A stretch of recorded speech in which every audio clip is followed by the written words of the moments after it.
Let me just have one question. I want to go a little more deeper.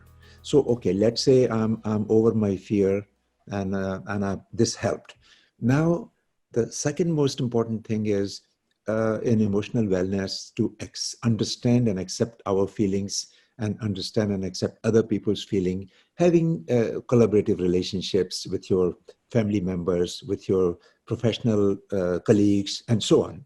Now, what happens that people are stressed out, so it's getting difficult to maintain those relationships. At the slightest thing, it's getting difficult to accept other person and their feelings because I'm not in my center. I'm kind of concerned or worried. So, what advice would you give for people in this? How can we work on our relationships? How can we accept other people, other events in life which are beyond our control, and still maintain our emotional wellness? Yeah, it's the old, you got to put your own air on before you help somebody else. You got to come back to center yourself. It's easy to point the finger at somebody else. They're emotionally out of sorts right now. Okay. But that's having an effect, an energetic effect on you, whether you recognize it or not. So the first thing you want to do is come back to you, sense, feel you. Now, there's something called contagion theory. You all know it. You walk into a room where everyone is negative, you feel drained. You walk into a room where people are uplifted and happy, you feel happy and uplifted, right? So you can get caught in your spouse's negativity. Don't.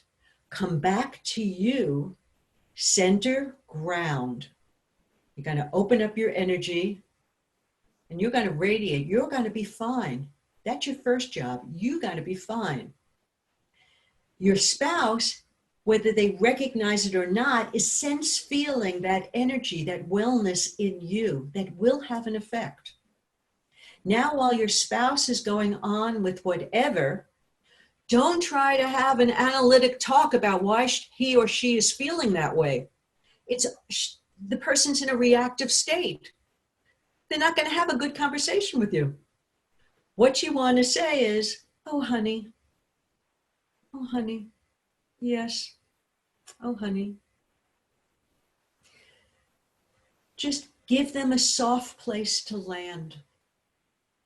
Let them feel it's okay. I know you're upset. I know you're depressed. I know you're angry. I know you're scared. It's okay. I'm here. I'm here. Once your spouse, your friend, your associate, your kid, whoever it is, cools out, now you can have a conversation about what is that? You know, what made you feel so unsafe? What triggered that reaction in you? Is it true? What do you need? Here's how I felt. Here's what I need. Right? But when they're in the reactive mode, you're not going to have a very good conversation to resolve anything. You need to first take care of you, second, help them cool out, and then, when the time is right, to have that conversation. Am I answering your question, Dinesh? Yes, thank you so much. It reminds me of the image in the airplane. They always tell you when the oxygen bag drops down, first you breathe, then take care of other people. So I think that makes a lot of sense. Now let me go. Sometimes it's not the other person, but there are things, and I think Carl Jung used to say, your subconscious and conscious. Whenever there is a conflict between your subconscious and conscious, subconscious always rules, always prevails. So sometimes we get triggered for things nothing to do with other people. It is something inside us, and maybe a childhood memory, or maybe something in our subconscious, which triggers us, and we lose total control. We are upset, we are angry, and we don't even realize what it is. So you have, what can we do to really try to understand that subconscious, try to go deeper and try to understand our trigger points, especially in these times when we want to be very cool and calm and not get involved in unnecessary provocative arguments and reaction with other people. What would be Yeah. your advice? Yeah, I do a few things. One of them is I teach the Enneagram, which is personality styles, which tells you how your subconscious is actually working, how your personality is working. Um, and that's important to know. You know, I know, for example, I'm a giver. I can overgive. And if I overgive, then I'm going to get annoyed if somebody doesn't appreciate me. Right? So Yeah. it's not about that person has to fix themselves. No, it's about me coming back and not getting into that mode of overgiving, you know? Okay, so the first thing is understanding your personality type. The second thing is to peel the onion, meaning you say, okay, I'm an overgiver. Okay, so why is that important to me to overgive? Oh, it feels good. I like to help people. Okay, easy. And why is that important? Oh, well, I like to help people because I believe we're all connected. We're one. Okay, easy. Why is that important?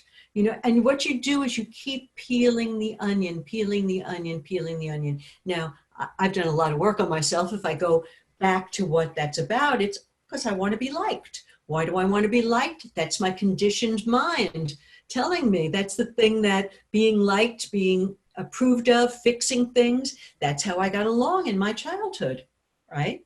But I don't need to do that anymore. But every once in a while, boom, I'll find myself there again. Easy, come back to center, let it go. So when I talk about the self-awareness piece, that's about peeling the onion. Keep going. Why is this important to me? Why is this important? Why is this important? And what you will get is the core belief, the worldview, the root of why you're operating that way. And once you find it, then you say, is it true? How's it serving me? Or isn't it serving me? You can make another choice. Doesn't mean you'll never have that again. You'll never react that way. Yeah, you will. But now you caught it. You know, it's like the con man, you know, with the cups and the rock and blah blah blah, and you know they play the game. After a while, you learn what the con is, right? So you don't do that game anymore. But the mind keeps conning you.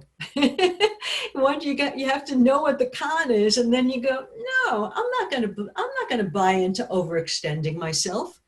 I've been there before. I'm not gonna do that one. Easy, come back to center. I'm a much nicer person, much better person once I come back to center, you know? So that's quick suggestions for you.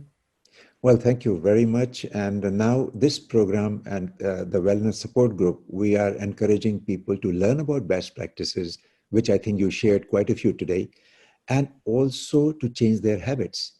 Now, I know that you are a personal change coach.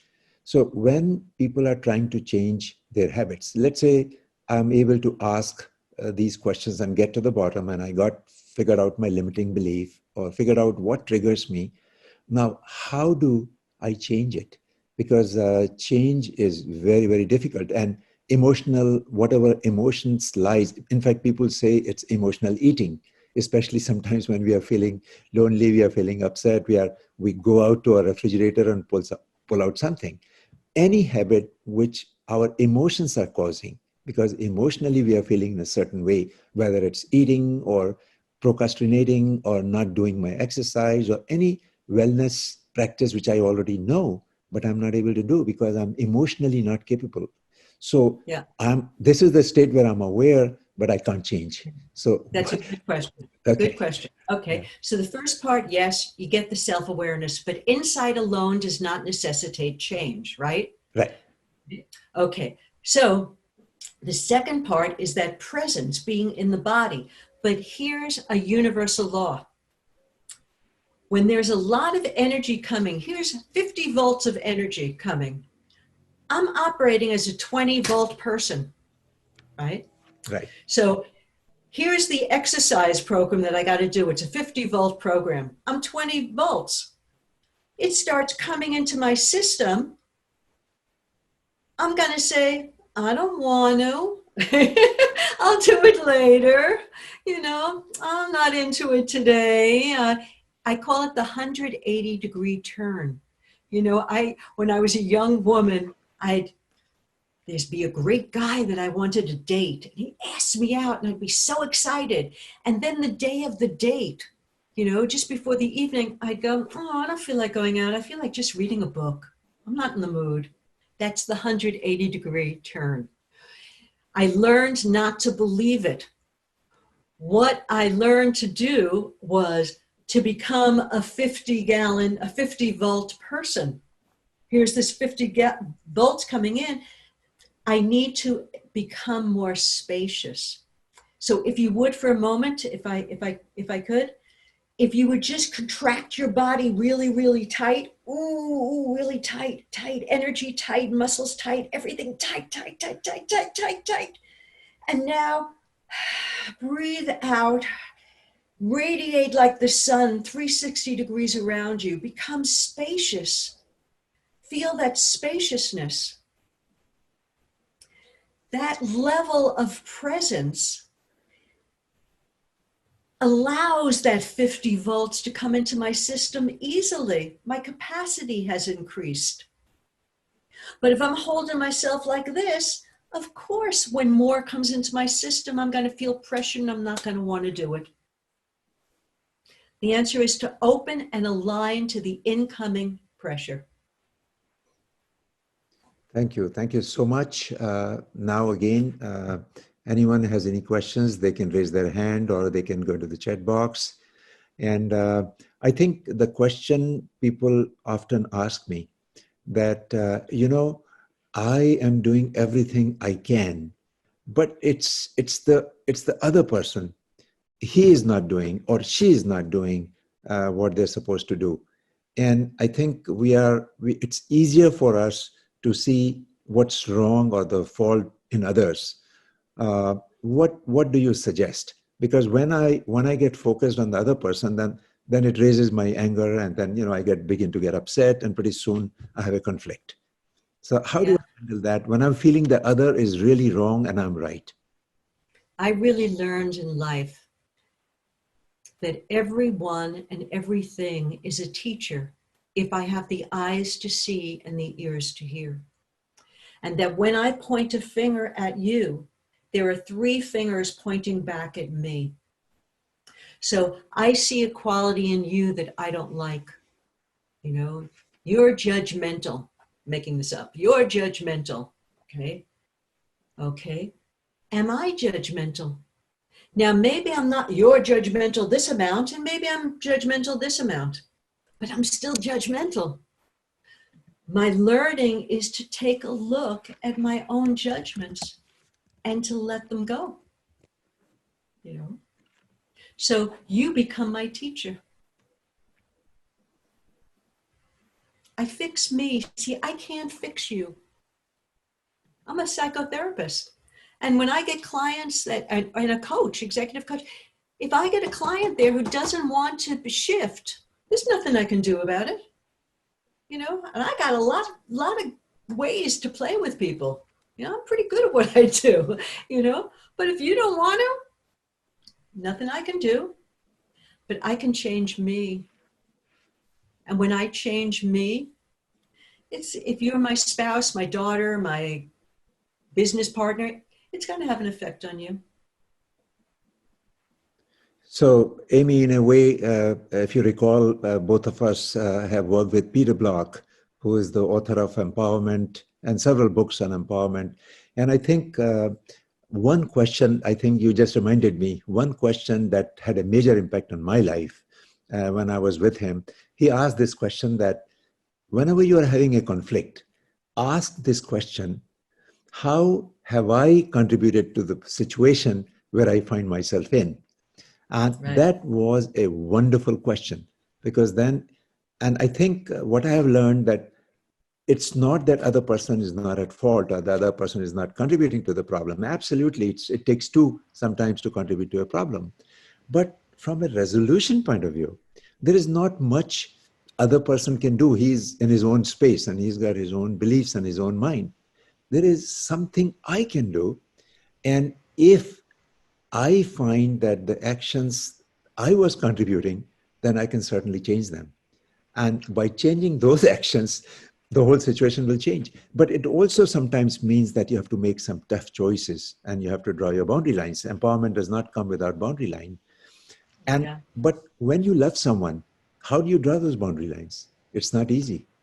And what is your process of drawing the boundary lines and taking responsibility on your shoulders? Yeah. You know, we all have different personalities, different ways of going about stuff. So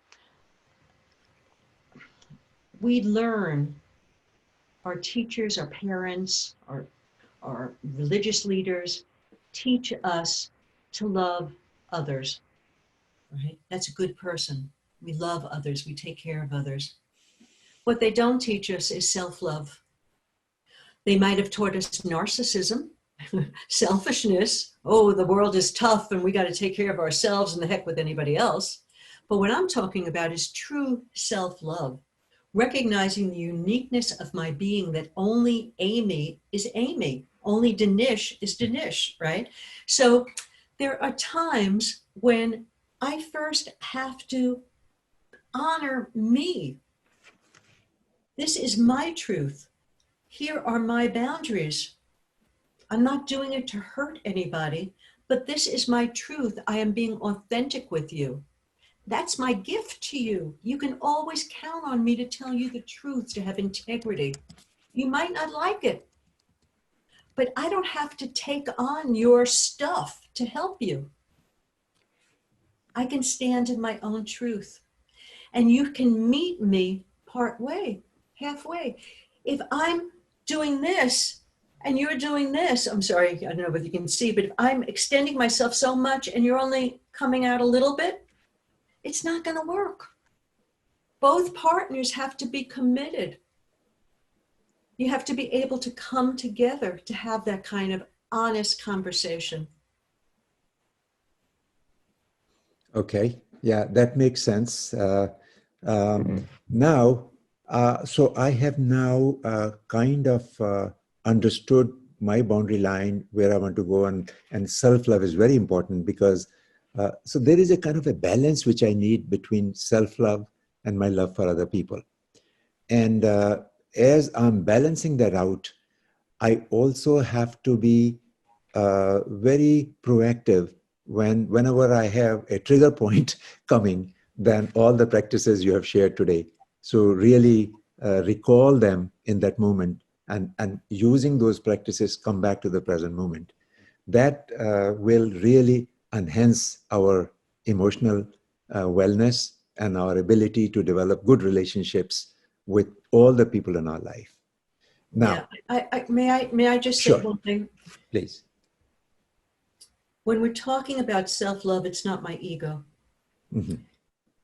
When I'm talking about self-love, the true self includes everyone, because we're all this pure consciousness, right? Right, right. We all come from the same thing. So it includes that person, but I have to put my attention here first.